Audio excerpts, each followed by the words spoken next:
ጎንደር የተሰማ ሰበር መረጃ አለ። የአማራ ፋኖ ጎንደር ጠቅላይ ግዛት እዝ ቃል አቀባይ አርበኛ ኪሪል ጎቤ ሰበር ዜናውን ቀጥታ ከግንባር ያደርሰናል።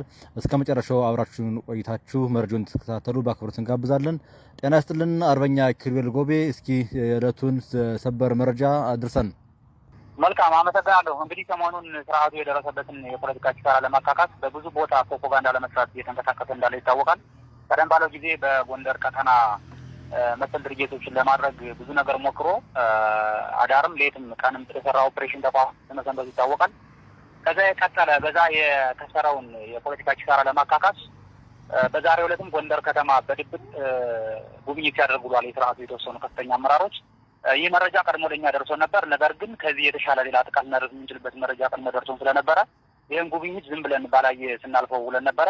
እንግዲህ እዚህ ጎንደር ከተማ ላይ ጉብኝት ያደርግ ከዋለ በኋላ አመሻሹን ወደ ጎርጎራ ከተማ የሚሄዱበት የራሳቸው ፕሮግራም እንደነበራቸው በውስጥ መረጃ ቀድሞ ደርሶን ነበረ። በዚህ በመረጃው መሰረት ከምሽቱ አንድ ሰዓት ቀደም ብሎ አንድ ሄሊኮፕተር ከአዲስ አበባ ተነስቶ ወደ ጎርጎራ ከመጣ በኋላ የተወሰኑ ተሳፋሪዎችን አራግፎ እንደገና ድጋሚ ተመልሶ የመጣበት ሁኔታ ነበረ።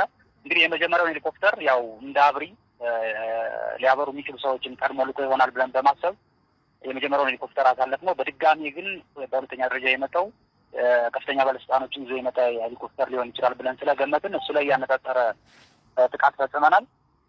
በጥቃቱም ሄሊኮፕተሩ ሙሉ በሙሉ ጋይቷልኝ። እንግዲህ ምን ያህል ባለስልጣናት ተጎድተዋል የሚለውን ምን ያህል ሞተዋል የሚለውን ነገር ነገ ነው የምናውቀው። በአሁኑ ሰዓት ግን አውሮፕላኑ ሙሉ በሙሉ ጋይቶ ያለበት ሁኔታ ነው ያለው እና ይህን ተልዕኮ የወሰዱት የአማራ ፋኖ ጎንደር ጠቅላይ ግዛት ልዩ ተወርዋሪ ሰራዊቶች ናቸው። እንግዲህ ከዚህ በፊት በከተማም እንደዚህ አይነት መሰል ኦፕሬሽኖችን ሊሰሩ የሚችሉ ተወርዋሪ ሰራዊቶችን አሰልጥነን በየከተማው አስርገናል ማለታችን ይታወሳል።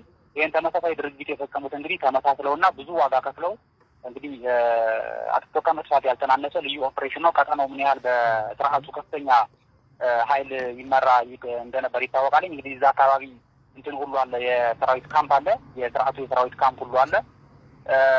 ያን ሁሉ ከዛ ሁሉ ተከልለው ከዛ ሁሉ ተከላክለው ያን ሁሉ አልፈው እዛ ሁሉ መሰናክል አልፈው የራሳቸውን ለጊዜው መጥቀስ የማንፈልገውን ከሴኩሪቲ አንፃር ማለት ነው መጥቀስ የማንፈልገውን የራሳቸውን ብዙ ጥበብና ዘዴ ተጠቅመው በአርቢጂ ሄሊኮፕተሩን ማጋየትና ብዙ ጊዜው እነማን ናቸው ምን ያህል ይሆናሉ የሚለውን ቁጥሩን የማናውቀውን የስርዓቱ አገልጋዮች ማጋየት ይችላል ይላል።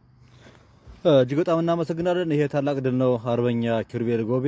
እውነቱ ከሆነ እንደዚህ አይነት ታላቅ ድሎች ለፋኖ ትግል ወደፊት የሚያራምዱ እንደሆኑ ይታወቃል። ከዚህ በኋላ ከሄሊኮፕተሩ በኋላስ በአገዛዙ በኩል የተሰጠ ምላሽ ነበረ? ምንም ምላሽ የለም። አሁን ኦልሞስት ምሽቱ 2 ሰዓት ነው። ድርጊት የተፈጸመው ለአንድ ሰዓት 10 ጉዳይ አካባቢ ነው። ሰዓቱን ተቀራራቢ ስለነበረ አሁን በከፍተኛ መደናገጥ ውስጥ ነው ያሉት። ምናልባት በዙሪያው መጀመሪያ ላይ አድርሷቸው የሄዱት ይሁኑ ወይም ደግሞ እዛው የአየር ማረፊያውን አካባቢ ጠብቆ የነበሩ ሰራዊቶች ይሁኑ አልታወቀም። ከፍተኛ ቁጥር ያለው ኃይል ወደ ሕክምና እየገባ ነው ብለውናል። እንግዲህ ሄሊኮፕተር ላይ የነበረው ሙሉ በሙሉ ስለጋየ ምንም እዛ ውስጥ ሰው ይተርፋል የሚል ግምት የለንም በእኛ ግምት። ምናልባት በዙሪያው የነበሩት በተፈናቃሪም በብዙ ነገር ጉዳት የደረሰባቸው ሊሆኑ ይችላሉ። እነሱን ወደ ሕክምና በማጓጓዝ እና በከፍተኛ ድንጋጤ ያለበት ሁኔታ ነው ያለ። ምንም አጸፋ መልስ የሰጠው ነገር የለም። እጅግ በጣም አመሰግናለሁ አርበኛ ኪሪል። እስቲ በመጨረሻም በዚህ ጉዳይ ላይ ይህ እንደዚህ አይነት ታላቅ ስኬቶች የተጎናጸፉበትን ኦፕሬሽንና እንደዚህ አይነት ትልቅ ምት መምታት ለፋኖ ትግል ያለው ፋይዳ ምንድን ነው? እንግዲህ እንደነዚህ አይነት ከዚህ በፊትም ደጋግመን ተናግረናል። ትግሉ ላይ አሁን እየተከነ የሚመስልበት የራሱ ሁኔታ አለ። ትንሽ የተረጋጋ የሚመስልበት ይሄ የትግሉ እድገት በራሱ ያመጣው ባህሪ ነው። እንደከዚህ ቀደሙ በጣም ከፍተኛ ሪስክ ያላቸውን ተልእኮዎች ላንወስድ እንችላለን። ነገር ግን በተጠና መልኩ እንግዲህ አሁን ላይ በትግሉ ውስጥ ብዙ የወታደራዊ ሙያ ያላቸው ከአርበኞች በተጨማሪ ብዙ ወታደራዊ ሙያ ያላቸው ብዙ ጠበብቶች አሉና ይሄን ዘዴ በመጠቀም በሰከነ መልኩ ብዙ ጥቃቶችን ልንፈጽም እንደምንችል ከዚህ በፊት ቀድመን ተናግረን ነበረ። ተመሳሳይ ድርጊቶችን ቀደም ሲል በደርጊ ከተማ እና በተለያየ ቦታ እንደዚህ አይነት በፈንጅ ሁሉ የመምታትና መሰል ድርጊቶችን ስናደርግ መሰንበታችን ይታወቃልና ይሄ በቴክኖሎጂ የታገዘ ነው። እጅግ በጣም በጥበብ የሚሰራ ይሄ የትግሉ ስክነት በራሱ እድገት ያመጣው ነው።